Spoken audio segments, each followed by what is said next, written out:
Próxima estação, Hospital São Paulo.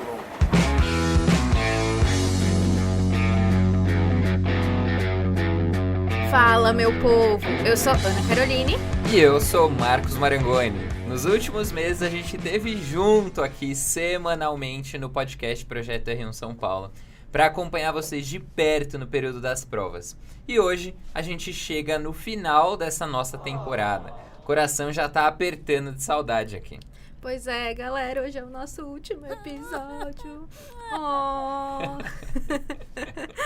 Gente, foi muito bom estar com vocês nesse momento de prova. A gente já passou por isso. A gente sabe o quanto é difícil, o quanto pode ser árduo esse momento, seja pelo desafio, seja pelas decepções que a gente encontra pelo meio do caminho. Então, a gente sabe que é um período em que todo o apoio é muito bem-vindo, né, Marcão? Sim, Aninha. E para recapitular, né, a gente falou de várias instituições sobre prova prática, prova multimídia, currículo, entrevista, falamos de saúde mental, resiliência. Foi muito papo bom, com uma galera muito top, com vários professores aqui da MEDO e para ajudar vocês. E hoje, apesar desse clima de despedida, a Aninha tá com os olhos marejados aqui, ainda tem mais. Vamos falar das provas de residência para o ingresso em 2022, certo, Aninha? Bora!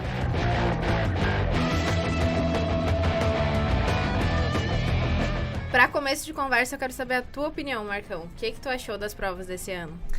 Aninha, achei as provas... Acho que a gente tá numa segunda onda, é ótimo, né? Numa nova onda de provas, assim, eu acho que a gente tinha um padrão muito bem estabelecido até 2019 para 2020. E aí, com a pandemia, a gente teve várias alterações em várias das provas, várias das instituições, no padrão, nas bancas, né?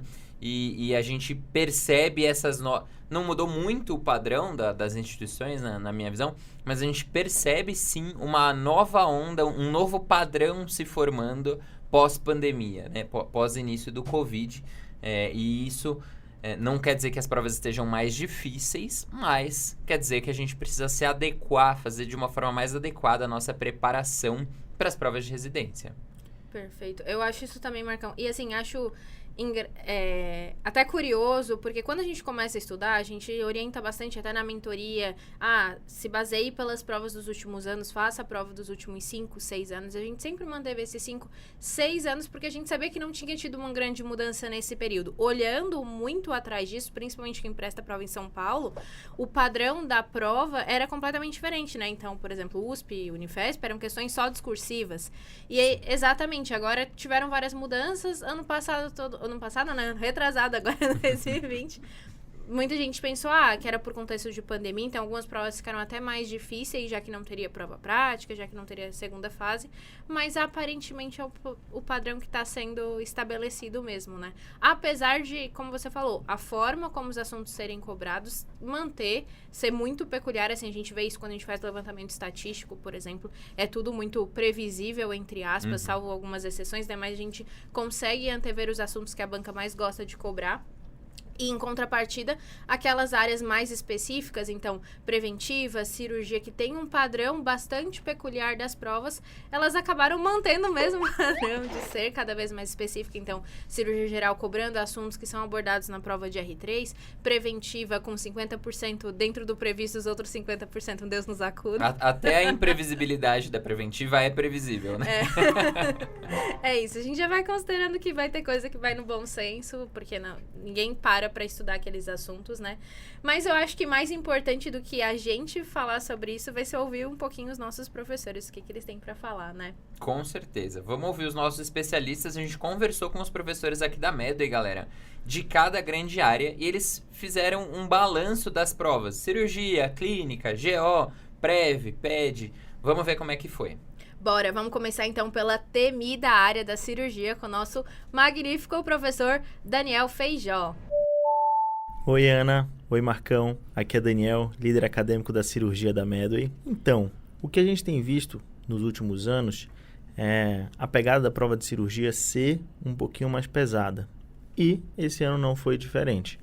Nas principais instituições de São Paulo caíram questões difíceis, questões específicas demais, inclusive para alguns especialistas, né? A gente viu aí caindo questões super específicas de ortopedia, cirurgia torácica na USP, na Unifesp.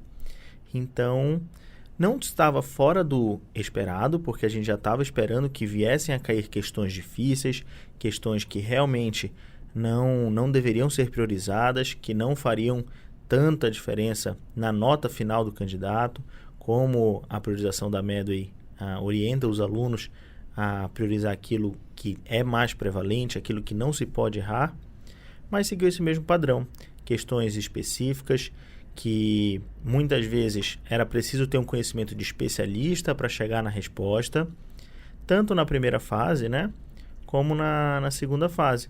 Algumas coisas de condutas bem direcionadas, em que muitas vezes seriam alvos de discussões aí em grandes reuniões clínicas dos grupos dos grandes serviços aqui de São Paulo.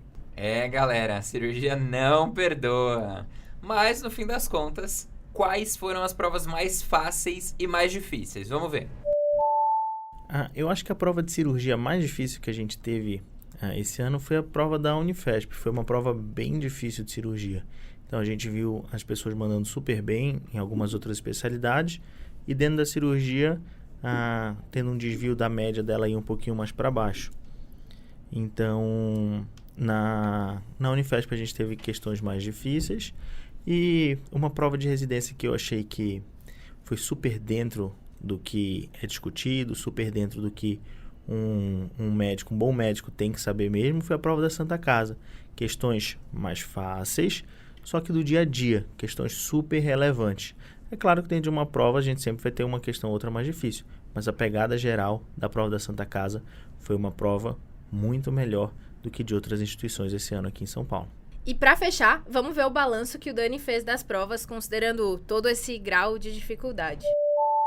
As provas de cirurgia estão bem específicas, estão cobrando assuntos que muitas vezes a gente via só na prova da R3. Várias instituições aí, como o Einstein, tiraram praticamente todas as questões deles da prova do R3. Isso não foge ao esperado, mas é um pouco frustrante. É um pouco frustrante para o aluno que vem se preparando, vem estudando aqueles assuntos que são mais relevantes, mas a gente está aqui junto com todos os alunos para orientar, dizer que isso é tranquilo, que isso acontece mesmo, e o mais importante não é passar na prova de residência. No final das contas, o mais importante é ganhar uma boa formação, atuar muito melhor como médico, que eu tenho certeza que todos os alunos aí que estão sobrevivendo às provas de residência estão se tornando médicos muito melhores. Ufa, que sufoco essa cirurgia, hein? Mas acho que tudo dentro do esperado, né? Mas, bora falar um pouquinho agora de clínica médica. A clínica é sempre soberana, eu sou muito suspeita pra falar. Mas eu sou tão suspeita pra falar que a gente trouxe uma outra convidada. Então, quero ouvir um pouquinho o que a Ana Clara, nossa professora de clínica, tem a comentar sobre as provas que passaram. Fala pessoal, tudo bem com vocês? Tudo bem, Ana? Tudo bem, Marcão? Bom, aqui quem fala com vocês é a Ana Clara Scott, analista da clínica médica. A gente vai conversar um pouquinho aqui sobre o que foram as provas na clínica esse ano. Cara, sendo bem sincero, assim, eu achei que não tivemos grandes surpresas dentro da clínica. A gente teve, sim, algumas bizarrices. Santa Casa, eu tô falando com você, tá? Mas, assim, de modo geral, foi dentro da nossa expectativa do que seria cobrado. A gente viu aí meio que um boom de questões cobrando aí, principalmente interações e eventos adversos dos medicamentos, que foi uma coisa um pouco atípica. Caiu bastante geriatria, demências também foi uma coisa que a gente viu bastante, mas nada também que saísse muito do que a gente já estava pensando mesmo que poderia cair. A gente esperava um pouquinho mais de Covid, talvez, mas a gente sabia que pelo volume de cobrança que a gente teve no passado, que esse ano talvez não aparecesse com tanta força. Com relação às provas, acho que a gente pode dar um destaque aí. As provas de clínica, de modo geral, elas não tiveram uma dificuldade tão aumentada assim. Elas tiveram... O que teve de dificuldade dentro dessas provas foram muitas questões cobrando picuinha. Assim, questões, por exemplo, o Einstein querendo cobrar o gene da doença de Wilson e o tratamento. Foi uma questão particularmente chata nesse sentido. Teve uma questão da Santa Casa, que apesar de ter sido uma prova, sinceramente, muito ruim para a clínica médica, teve uma questão muito bonita cobrando a relação do diabetes tipo 1 com a hipertrigliceridemia.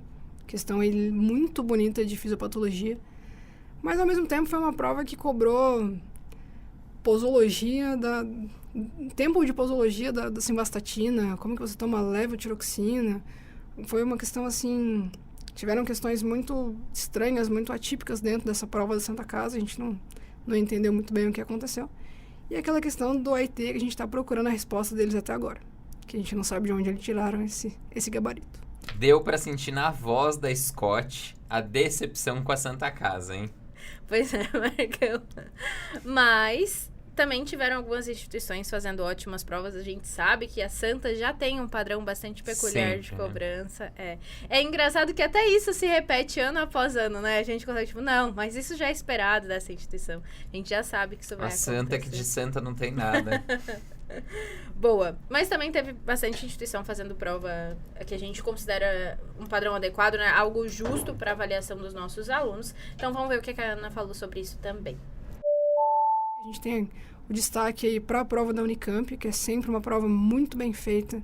Esse ano eles realmente entregaram uma prova impecável de clínica médica, tanto objetiva quanto discursiva. E a prova da USP São Paulo, as duas USPs, na verdade, tanto São Paulo quanto Ribeirão, também entregaram provas bastante coerentes na clínica médica. Pensando em prova prática, a gente teve aí a surpresa da prova multimídia da USP, mas que também dentro da clínica foi bem coerente nas suas cobranças. Cobraram semiologia, cobraram procedimento, acesso venoso central, cobraram taquiarritmia, cobraram bastante, assim, temas bastante frequentes, bastante coerentes e de um modo bem pertinente para uma prova multimídia. Então também estava dentro do esperado. Tanto Ribeirão quanto Santa Casa tiveram aí seus percalços com relação à organização da prova prática, mas dentro dos temas cobrados, Santa Casa cobrou uma intoxicação, que aí ficou um pouco no limbo em relação ao agente, e Ribeirão cobrando cardiologia também, a propedêutica de uma taquicardia instável. Então, também tudo dentro do esperado. Cara, acho perfeito, assim, as colocações da Ana Clara. Acho que a prova de clínica médica é realmente bem elaborada, assim, né? Na maioria das vezes, de novo, eu sou suspeita pra falar. Mas salvo quando a banca começa a cobrar muito rodapé de livro ou muita coisa decoreba, assim, como aconteceram ainda com algumas instituições, e aí a gente se sente um pouco mais frustrado porque não consegue estabelecer um raciocínio durante a prova. A gente já sabe que é um conteúdo muito denso pra estar memorizando assunto X, né? Mas fora isso, quando as provas foram mais coerentes, quando cobraram assuntos que exigiam um pouco mais de raciocínio clínico, assim, eu acho que era uma prova bem gostosa de fazer. Acho que vale a pausa para falar um pouquinho sobre a prova da USP São Paulo, que a Ana comentou aqui, né, Marcão? Eu acho que quando a USP São Paulo cancelou a segunda fase de multimídia, ela foi muito justo. Pra quem não sabe, eu fiz essa prova, então eu estava no dia da prova teórica. Tem muitas especulações sobre o que foi considerado como fraude, né? Então, teve um levantamento de que teve suspeita de fraude, por isso que a segunda fase foi anulada. Acho que a instituição, a banca, né, USP São Paulo, mostrou um respeito pelos alunos muito grande, assim, e até uma hombridade, porque eu acho que é vergonhoso para uma instituição passar por uma suspeita de fraude. A gente sabe que durante o processo seletivo vazaram algumas mensagens em redes sociais, em corrente de WhatsApp, Telegram, tudo mais, falando de suspeita de fraude em várias instituições. E a USP São Paulo, como uma instituição muito renomada, jamais permitiria que isso acontecesse com ela também, né? Então, as especulações foram mais variadas. Já a prova, teve gente que teve acesso à prova e tudo mais. A gente não sabe ao certo o que aconteceu. O que se sabe é que teve muita desorganização do processo, né, pela empresa contratada. Então, todas as etapas, o fato de não ter tido o controle de poder, ter havido comunicação entre quem vai fazer prova para R1, com pessoas que já tinham saído, entraram em contato com R3, enfim, tudo muita especulação. Mas eu acho que diante da suspeita mínima de fraude, foi muito digno da instituição tomar uma postura de anular a etapa. Eu acho que muita gente se sentiu respeitada, mas muita gente também se sentiu bem enfurecido, né? Eu acho que as pessoas se deslocaram para vir fazer a prova, estavam contando com mudança nas posições de uma forma mais expressiva, né? Da primeira para a segunda fase. Mas realmente, assim, acho que Não dá pra fechar o olho quando você tem uma suspeita de fraude tão grande. E é um tema que a gente não abordou muito aqui, né, Aninha? Sim. São essas polêmicas que ficam cirandando as provas de residência todo ano. Acontece, né? Esse ano foi em relação à prova da USP São Paulo, mas todo ano acontece alguma suspeita de que alguém teve acesso à prova de não sei da onde, e os alunos de não sei qual escola tiveram acesso à prova, tiveram informação privilegiada. Isso é um absurdo, né? Primeiro que é um crime, que é fraude de um processo seletivo, de um concurso público. E segundo que é um desrespeito com as pessoas que estão estudando, mesmo de dentro da instituição, né? Mesmo, porque geralmente não é de uma forma equânime que essa informação é distribuída, né? Então, mesmo dentro da instituição, isso é algo muito, muito antiético, né? E à custa do que você faz uma coisa dessa, que você frauda um processo, né? Que você mancha potencialmente seu nome, sua reputação, a reputação da sua instituição, né? Sim. É algo que a gente não falou, mas esse ano ficou bem visível, né? E as instituições também querem bons profissionais dentro de casa, né? Então, a USP São Paulo, assim, eu que fiz residência lá dentro, eu nunca vi, assim, nunca tive nenhuma percepção, nem comentando com os internos. Geralmente, quando tem isso, os internos falam muito, acabam abrindo bastante a boca e falando do que acontece. Eu nunca percebi nada disso. Não tô dizendo que não aconteça, mas eu acho que essa transição, o fato dos processos seletivos estarem sendo... de ter essa preocupação das instituições. Cada vez mais lisura, né? Exato, porque eles sejam mais justos é extremamente importante. Mas eu acho que o que tu tocou também é muito relevante, Marcão. Apesar de ter sido justo, a possibilidade de não ter fraude num processo seletivo desse tamanho é injusto, por outro lado, com as pessoas que se prepararam para isso. Então, o edital inicialmente era para ser 50% da teórica, 40% da prova prática e 10% da entrevista. E agora ficou 90% da teórica e 10% da entrevista. E aí fica exatamente essa frustração. Então, a gente sabe que a entrevista tem um impacto muito menor em mudar a posição, mudar a nota e tudo mais. Quem não assistiu nosso episódio de entrevista, acho que agora vale a pena mais do que nunca. Corram para as montanhas. Mas realmente, assim, acaba sendo muito, muito frustrante, mas eu acho que não teria a opção mais justa nesse momento, né? Do tipo, vamos fazer outra prova, vamos fazer outra segunda fase, e o tempo para fazer tudo isso acontecer, e a garantia de estudo para todas as outras pessoas, a disponibilidade de tempo para se deslocar, as passagens caríssimas nessa época do ano. Então, acho que não tem uma saída perfeita, né? Acho que muitos se sentiriam bastante frustrados, apesar de que divide muitas opiniões realmente, né? Gente que queria que tivesse uma outra segunda fase, gente que queria que tudo fosse cancelado. E acho que a decisão tá tomada, né? Cabe recurso para o bem ou para e tudo o mal, mais. Para o bem ou para o mal, a decisão tá tomada. Isso aí. Mas certamente, assim, foi muito frustrante, principalmente porque tinha prova da Unicamp no dia seguinte, né, Marcão? E aí a galera, tipo, teve gente que entrou, foi confinado pra fazer a prova da USP às 7 da manhã e fez prova 2 horas da tarde. Imagina o cansaço dessas pessoas de depois ainda terem que no dia seguinte viajar pra Campinas, no dia seguinte fazer uma prova de um dia inteiro, como é a prova da Unicamp. E essa preparação anual também, né? Às vezes quem prestou USP foi a única prova que ia ter multimídia, então a única... Tipo, se debruçou uma porcentagem importante das suas horas líquidas durante o ano para estudo do material multimídia, e aí sente essa frustração, essa coisa de não ter valido, né? Sim, o financeiro também. Exato. É complicado, gente. Acho que é isso. Vai ter justiças e injustiças em qualquer decisão que tenha sido tomada. Idealmente, ninguém queria que isso tivesse acontecido, né? Mas mesmo no processo, assim, quando eu saí da prova, eu já falava sobre isso. Então, quando o computador travava, o que é o justo? Tipo, o teu computador trava. O que tu acha que é o justo? Que você tem que continuar de onde você parou e continuar com aquele tempo. Exato, mas que minimamente tu consiga fazer a prova de novo. Só que a prova não tinha essa opção de continuar de onde parou, contabilizando o mesmo tempo. Então, eles davam a oportunidade de começar de novo. O que é justíssimo. O candidato não pode se prejudicar porque a banca não tem estrutura para garantir que ele continue, né? O problema é que, para cada caso clínico, uma questão... Por exemplo, o primeiro caso clínico tinha 4 perguntas. A questão 2, ela dava o gabarito da questão 1. A questão 3 dava o gabarito da questão 2. Sim. E aí... Isso é extremamente injusto com os outros candidatos que não tiveram a máquina bugada, né? Exato. E numa prova em que mais de 70%, 80% das pessoas disseram que não conseguiram concluir a prova, você ter esse benefício de começar do zero, realmente seria um privilégio que poderia fazer diferença no final, né? É isso aí. Mas, acho que foi o momento. O clima desabafo. pesou um pouco aqui.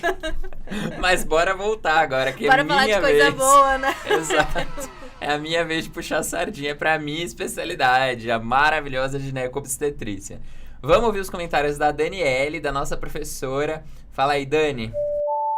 Oi, Ana. Oi, Marcão. Eu sou a Daniele, eu sou líder acadêmica da GO e queria agradecer demais o convite de estar aqui com vocês e com esse povo aqui que está ouvindo. Olha, eu acho que a gente pode dividir a ginecologia e obstetrícia, né, em 2022, nas provas de residência desse ano, em 2 perfis, sabe? A gente consegue identificar algumas bancas com provas diretas, mais objetivas, com casos clínicos, mas que também, por vezes, contaram com questões que focavam no diagnóstico e classificação de doenças, como foi o caso das provas do Einstein, USP São Paulo, USP Ribeirão e do Sírio também. Para essas provas, a predileção foi sim por temas chaves, então a gente conseguia ver casos de indução e condução do trabalho de parto, contracepção, interpretação do partograma e cardiotocografia, síndromes hipertensivas, úlceras genitais, displasias cervicais. Mas também caíam questões como classificação de síndrome dos ovários policísticos, uma classificação bastante específica, elementos chaves do ciclo menstrual, às vezes identificar adequadamente a enzima responsável pela conversão, a classificação do estadio do prolapso e até mesmo a classificação de Hobson que foi contemplada. A questão é que muitas dessas provas cobraram assuntos, às vezes, típicos de provas de R+, de R3, de R4, como foi o caso da USP São Paulo, cobrando síndrome de hiperestímulo ovariano, uma etiologia super rara, ou mesmo o Sírio cobrando marcadores ultrassonográficos de trissomia do cromossomo 21. Outro perfil totalmente diferente dessas provas é da Unifesp e da Unicamp, por exemplo, que tem como foco os casos clínicos, por vezes que parecem até mesmo retirados das rotinas dos serviços, com foco predominante na abordagem terapêutica. Essas provas costumaram fugir de decorebas, estimulando o raciocínio lógico, são provas mais densas e com casos que muitas vezes fogem do comumente abordados nos livros-textos e nas nossas rotinas, como foi o caso da questão da Unicamp abordando uma hipótese de restos placentários apenas pelo relato ali mais discreto de uma retenção placentária. Dani arrasou, acho que ela foi super clara na análise, né? Mandou super bem. E ela também falou quais foram os temas mais recorrentes. Bora ver. Com relação ao tema, os temas principais, a gente precisa ressaltar que um tema muito comum nas provas, né, de São Paulo esse ano foi com relação à infertilidade. Inclusive, temos direito até uma questão de classificação de espermograma e mesmo complicações de procedimentos de fertilização in vitro.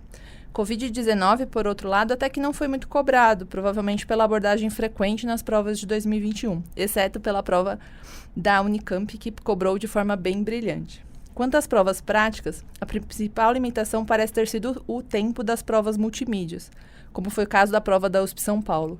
Vídeos longos, por vezes, limitaram o tempo dos candidatos e comprometeram bastante o desempenho nas provas. As provas práticas foram bem estruturadas, com direitos a manobras de distócia de ombro na prova prática da Santa Casa e o relato de alguns alunos que eu tive oportunidade de ouvir foi como o CR Medway foi fundamental para treinar tanto para as provas multimídias quanto para provas práticas, como foi o caso. E como não poderia faltar, vamos ver as instituições que foram as mais puxadas e as que foram mais tranquilas.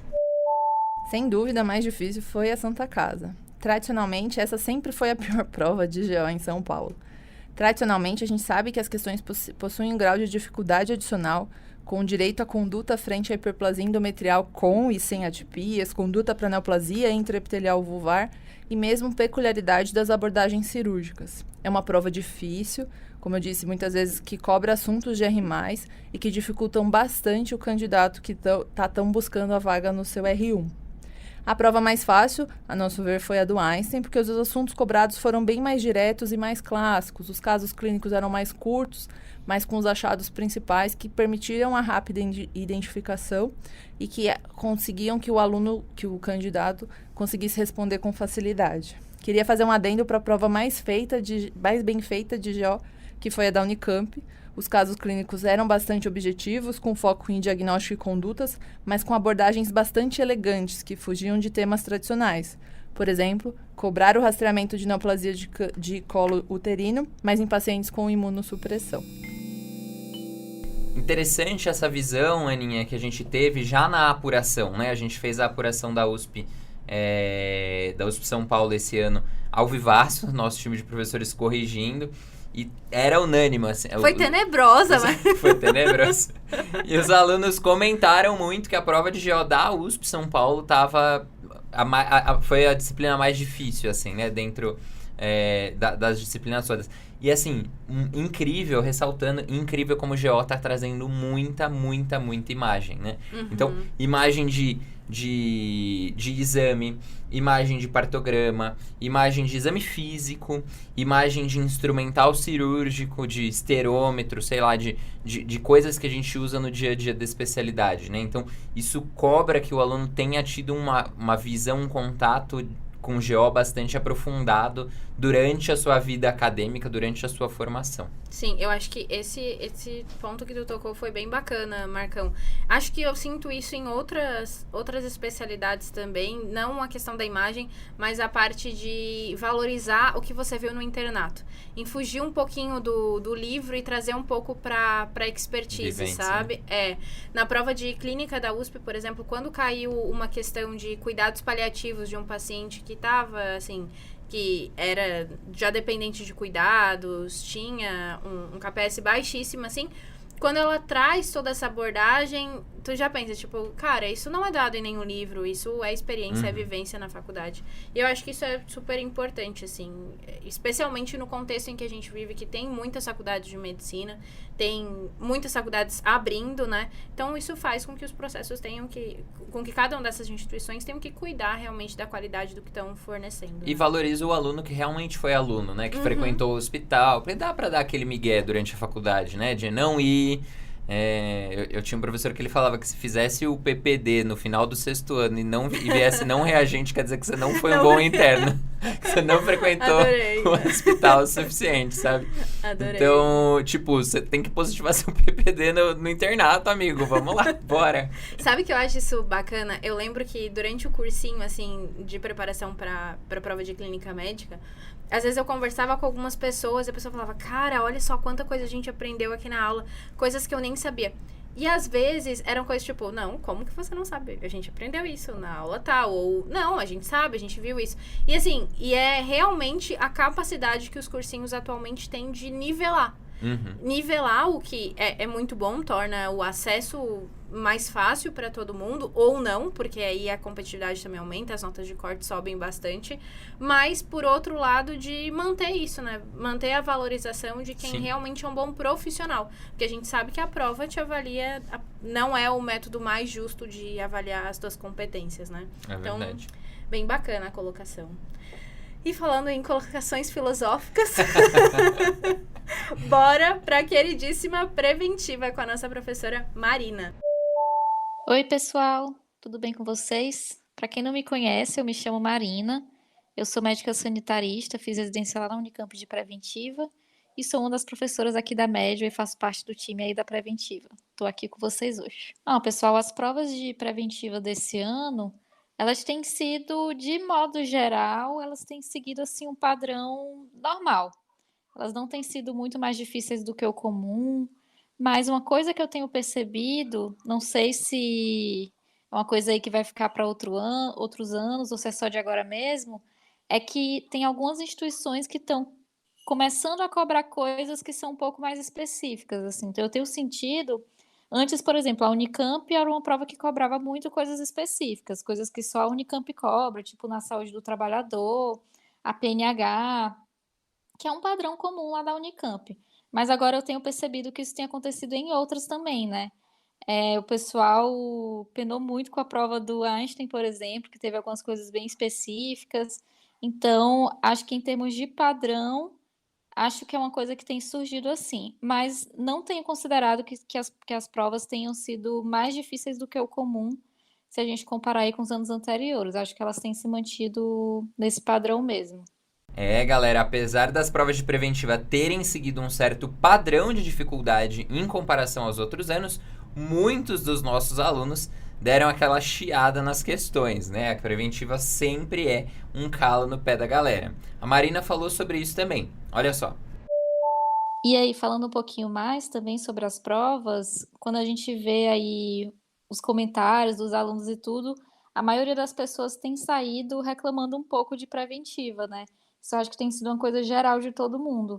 Não sei se porque realmente ficaram mais difíceis ou se é realmente uma percepção geral e comum das pessoas. Mas, por exemplo, a Unicamp, o pessoal saiu falando que apesar de ter sido um pouco difícil, foi uma prova bem justa, né? Então, eles falaram muito que foi uma prova que abordou os temas importantes, que não saiu do padrão, né, da preventiva. Então, considera-se que a Unicamp foi uma que, apesar de cobrar umas coisas um pouquinho mais difíceis, ela sempre vem com uma prova justa. E manteve esse ano também.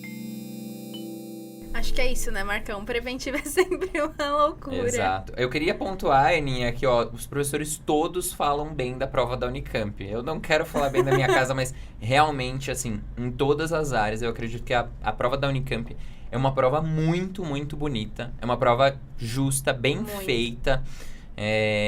Eu acho que é uma impressão geral. Mesmo os alunos, assim, os alunos mandam muito essas mensagens pra gente. Falam, nossa, eu faço a prova da Unicamp, eu me sinto bem fazendo a prova. Eu sinto que, tipo, não estão cobrando picuinha ou groselha, ou não tem aquelas sacanagens, né? Então, a prova da Unicamp realmente merece esse destaque, já essa que menção ninguém de honra. engava, né, Marcão? Exato.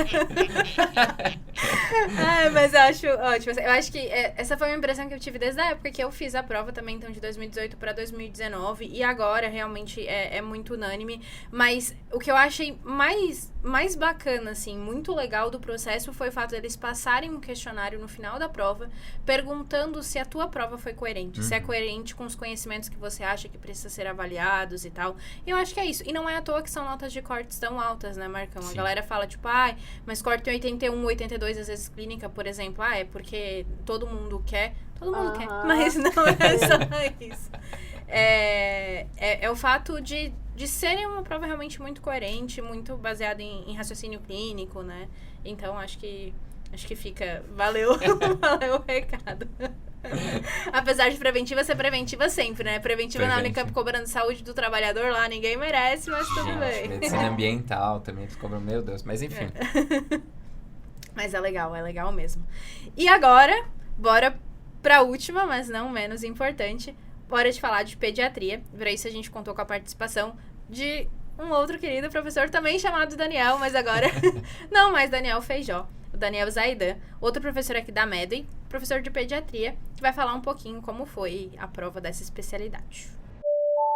E aí, Ana, e aí, Marcão, prazer estar aqui com vocês. Meu nome é Daniel Zaidan, sou mais um dos Daniel dentro da Medway. Eu sou Daniel da pediatria, sou um dos analistas acadêmicos aí dentro da pediatria e é uma honra estar aqui com vocês hoje. Olha, eu sou suspeito para falar, né? Quem acompanhou aí as nossas lives sabe que eu sempre brincava que a pediatria é a grande mãe das especialidades, né? Enquanto as outras especialidades batiam um pouquinho mais forte, a pediatria acolhia. E essa é realmente a impressão que eu tive, assim, dentro das provas que a gente teve até agora, só algumas destoaram um pouco, assim, em nível de dificuldade, cobrando um pouco mais rodapé de livro, mas a grande maioria foram conteúdos que são conteúdos esperados para dentro da instituição, para a complexidade da instituição. Então, por exemplo, é claro que a USP São Paulo vai ter uma prova de um nível de conteúdo teórico um pouco mais elevado, Unifesp seguindo mais ou menos a mesma linha. Então, cobrando um pouco mais de detalhe, cobrando um pouco mais de assuntos rodapé de livro, mas aí uma outra questão fugindo um pouco mais do raciocínio dentro da pediatria, que é um raciocínio geralmente que envolve ali toda aquela parte de caso clínico, perguntando mais sobre raciocínio clínico, sobre conduta, perguntas mais diretas, sem muita enrolação, mas dentro do geral, assim, eu vi que foram provas bem equilibradas do ponto de vista de todas as grandes áreas da pediatria. Então, cobraram aí equivalentemente puericultura, emergência, até mesmo terapia intensiva, entrou bastante em algumas questões desse ano. E neo também, neonatologia, entrando, como sempre, aí dentro das principais provas de São Paulo, cobrando aí uma sua parcela de questões. Então, no geral, eu vi como provas bastante equilibradas, sendo que uma ou outra foi um pouco mais difícil, como a USP e a Unifesp, mas no geral o nível foi aí de fácil para moderado dentro da pediatria. O que eu ouvia muitas pessoas brincando que foi a especialidade que geralmente salvou a galera, né? Porque enquanto as outras deram uma cobrada um pouco mais forte, a pediatria foi um pouquinho mais justa. Mas lógico, eu sou suspeito para falar, né? Brincadeira. Mesmo que a PED seja mais mãezona, como o Dani falou, sempre tem aquela prova mais puxada, não tem jeito. Vamos ver o que o nosso professor achou das provas mais fáceis e mais difíceis. Bom, eu já comentei um pouquinho, acho que a USP e a Unifesp foram 2 grandes exemplos, assim, de provas que cobraram conteúdo teórico um pouco mais avançado, conteúdos até que a gente poderia, inclusive, ver em provas de R+, né, de subespecialidade pediátrica. Acredito que a Santa Casa também seguiu a sua linha de prova habitual, também cobrando umas questões com um pouco mais de nível de detalhe. Mas, no geral, assim, eu acredito que seguiram mais ou menos as suas linhas de raciocínio. A USP aí cobra, geralmente, um pouco mais casos clínicos com um raciocínio clínico um pouco mais avançado, com raciocínio, com questão, que a gente chama aí de casos clínicos comuns sendo cobrados de forma não habitual. Então, por exemplo, uma neutropenia febril evoluindo para choque, as doenças que são bastante comuns aí dentro da USP, que costumam ser bastante cobradas, cobrando aí de uma forma um pouco mais complexa. Então, uma complicação de uma otite média aguda evoluindo para mastoidite, por exemplo. Dentro da Unifesp, a gente teve questões bastante complexas, aí não dá para deixar de citar uma questão de fibrose cística, que cobrou a parte genética da fibrose cística.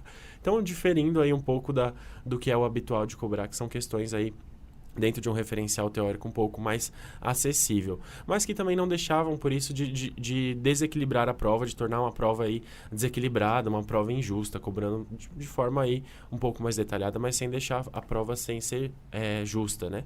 E com relação à Santa Casa, também seguindo a sua linha de raciocínio, acredito que seja uma das provas aí de conteúdo teórico, um pouco mais complexas, assim, em termos de cobrar um pouco mais de detalhes. Tivemos uma questão aí que eu apostei que fosse cair bastante síndrome inflamatória multissistêmica associada ao Covid, a famosa MISC, né? Mas dentro das instituições aí principais, aí a Santa Casa foi uma das poucas que acabou cobrando. Foi uma das surpresas que a gente acabou tendo aí. A gente apostava que fosse cair um pouco mais, mas a Santa Casa acabou trazendo isso aí um pouco mais na sua prova aí de primeira fase. Foi uma questão muito bem elaborada, as outras questões da Santa Casa também foram bem elaboradas. Acredito que dentro da primeira fase esses foram os grandes destaques aí. E aí dentro da segunda fase a gente não pode deixar de pontuar aí a Santa Casa, que cobrou um corpo estranho, né, dentro da pediatria, que é um tema habitualmente pouco explorado, mas que foi cobrado aí de uma forma interessante. A USP São Paulo trouxe novamente temas prevalentes, mas cobrados de uma forma um pouco diferente. Na sua prova de multimídia, trouxe aí uma taquipneia transitória do recém-nascido, trouxe uma taquicardia supraventricular instável, que são temas assim que a gente presume que são temas que vão ser cobrados aí todo ano, especialmente os fluxogramas de reanimação dentro da pediatria eram hot topics aí para 2021 e 2022, especialmente porque a gente teve a mudança recente no PAUS. Então, esperando aí dentro desse nicho de conhecimento, a gente esperava realmente que fosse ser um assunto bastante explorado nas provas. Dentre os outros assuntos explorados nas provas, dentro da primeira fase, a gente tem aí o arroz com feijão dentro da pediatria, né? Doenças exantemáticas sempre figuram dentro das provas da pediatria, especialmente aí o sarampo foi um tema que caiu bastante esse ano, que caiu em algumas questões, está acostumando a cair bastante sarampo desde 2020, desde 2009, 2020 ali quando teve aquele surto, a gente teve bastante questão de sarampo aí dentro das doenças exantemáticas. A parte de imunizações também, como sempre, figura nas provas de residência. Esse ano eu senti que as provas cobraram um pouco mais de restrições, de contraindicações à vacinação do que atualizações do calendário vacinal, como a gente geralmente vê.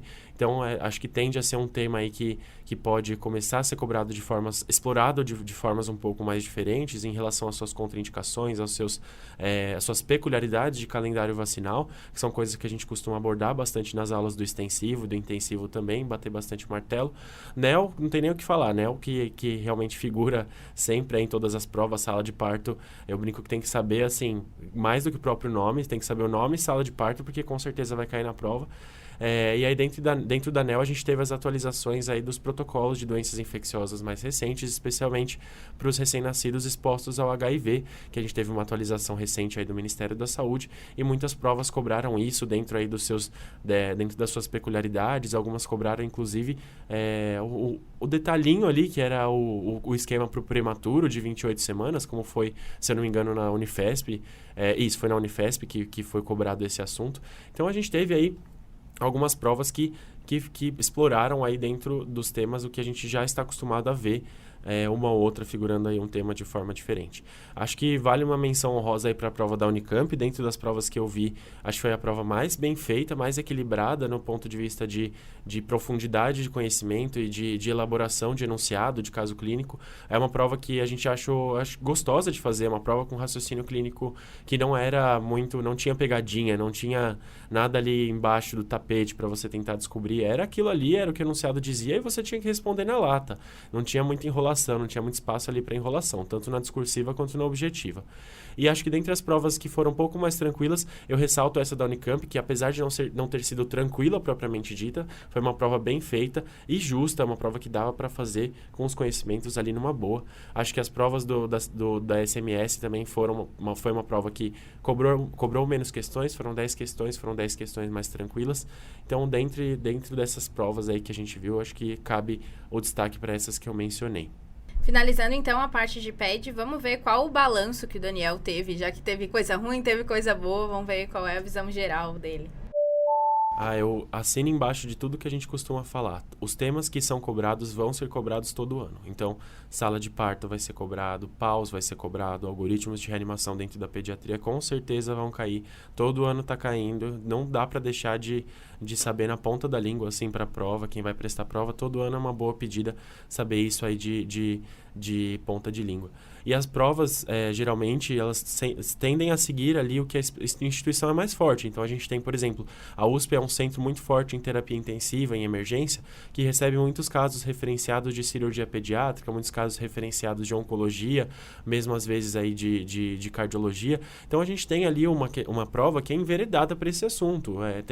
A cobrança vai tendendo porque a instituição é mais forte. A Unicamp, por exemplo, cobra bastante intoxicação exógena. Tem um centro forte de intoxicações lá, que é o CEATOX ou o CCI.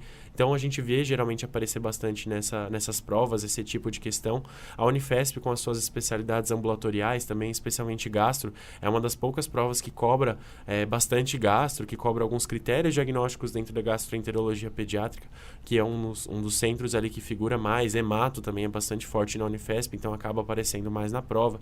Então, dentro desses temas aí, pessoal, tem que saber qual que é a instituição, o que é o forte da instituição que você está prestando, o que aquela instituição preza mais na sua prova, o que a sua instituição preza mais na prática, quais que são as especialidades que tendem a ser mais fortes, porque isso aí, para a pediatria, é uma caminhada certa, é um caminho que você vai seguir com toda certeza que você vai certo.